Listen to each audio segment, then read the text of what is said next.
몇 년 전 난 아들과 함께 살기 위해 농장을 샀다. 처음엔 단순한 취미였다. 전 부인의 죽음에서 벗어나기 위한 방법이었달까? 하지만 점점 농장이 커지면서 작은 사업이 되었고 난 지역 식당에 농산물을 공급하기 시작했다. 모든 것이 순조로웠다. 그러다 새 여자친구인 민디를 만난 후 모든 것이 무너지기 시작했다. 이상한 것들이 우편함에 들어오기 시작했다.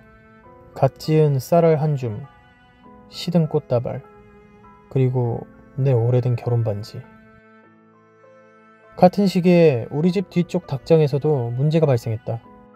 닭들이 하나둘씩 사라지고 있었다. 코요테나 늑대 같은 맹수들 짓이라고 생각한 나는 감시 카메라를 설치했다. 하지만 이상하게도 어떤 장비도 제대로 작동하진 않았다. 5번째 카메라까지 실패하자 난 결국 포기하고 말았다. 그 무렵 내 아들 쇼는 유치가 빠지기 시작한 나이였다. 첫 번째 유치가 빠진 후 이빨 요정에게서 $1를 받은 그는 이빨을 팔면 돈을 벌 수 있다는 개념에 완전히 사로잡혀 있었다.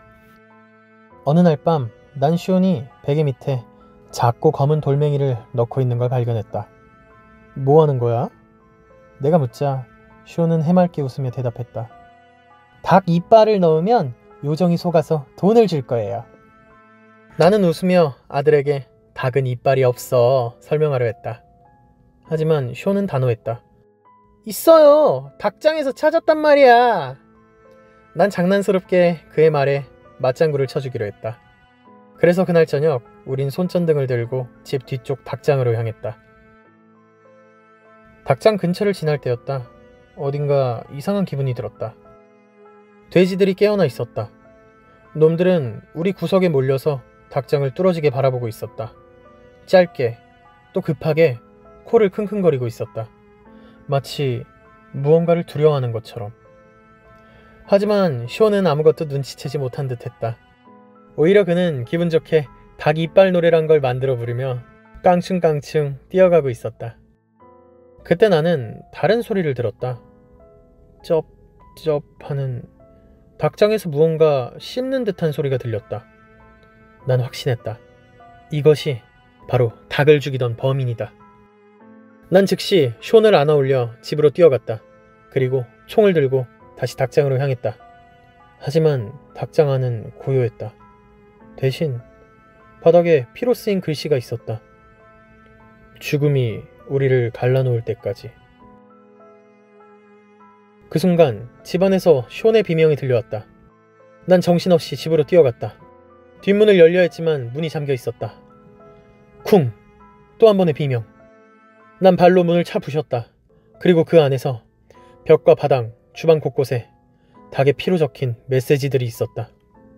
배신자, 거짓말쟁이, 불륜. 난 숨을 헐떡이며 쇼의 방으로 달려갔다. 문을 열자 쇼니 침대 구석에 웅크리고 있었다.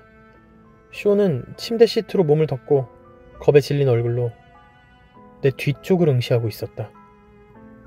난 쇼의 시선을 따라 천천히 고개를 돌렸다.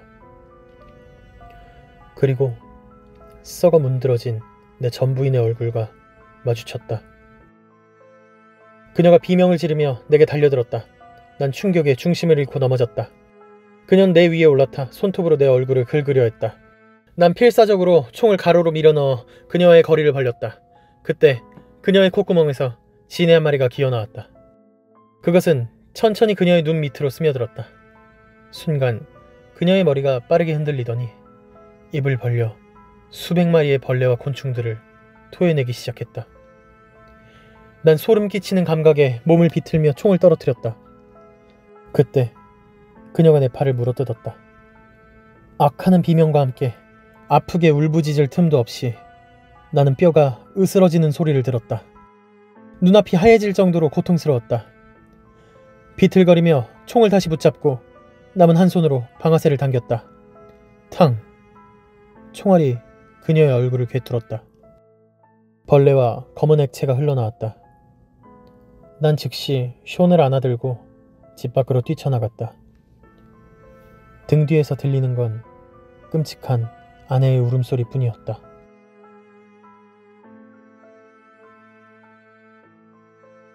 우리는 도로를 따라 미친 듯이 경찰서로 향했다.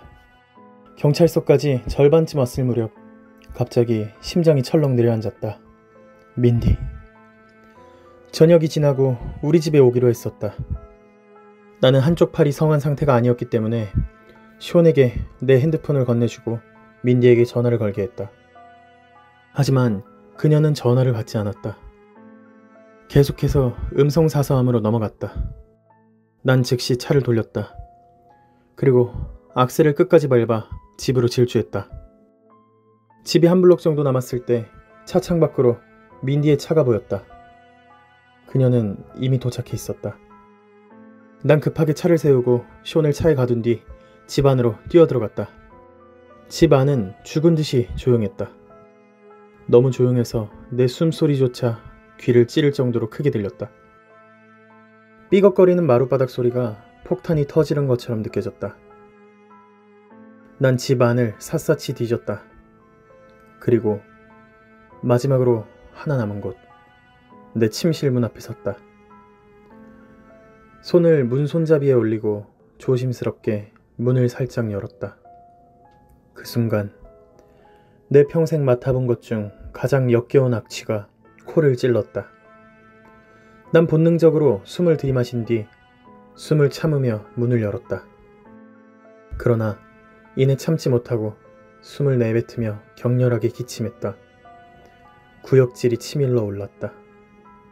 침대 위에 민디가 있었다.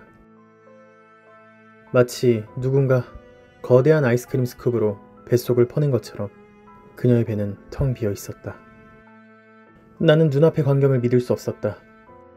창문 틈으로 스며든 달빛이 그녀의 갈비뼈 끝을 희미하게 비추고 있었다.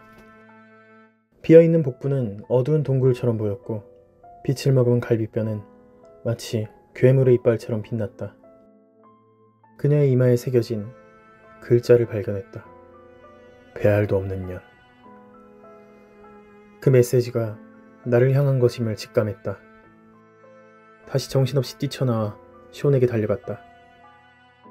차에 올라탄 순간 그제야 깨달았다. 난 이 모든 혼돈 속에서 경찰에 신고조차 하지 않았다. 아니, 신고를 한다 해도 도대체 뭐라고 설명해야 하지? 그 후 난 시온과 함께 다른 도시로 이사했다. 경찰에겐 어떤 정신나간 여자가 집에 침입해 우리를 쫓아냈고 결국 민디를 잔혹하게 살해했다고 말했다. 그건 거짓말이 아니었다. 경찰은 내 진술에 모순이 없다고 했지만 결국 범인을 잡지 못했다. 아니, 내 전부인의 시체조차 발견하지 못했다. 지금 우리는 숨을 곳이 별로 없는 작은 아파트에서 조용히 살아가고 있다. 그런데 오늘 아침 시온이 나에게 달려왔다. 두 손을 꼭 쥐고 있었다. 아빠, 이거 봐! 그는 손을 펼쳤다. 손바닥 위에는 작고 검은 썩은 듯한 돌멩이 같은 그런 것들이 놓여 있었다. 아침에 침대 밑에서 닭 이빨을 찾았어요.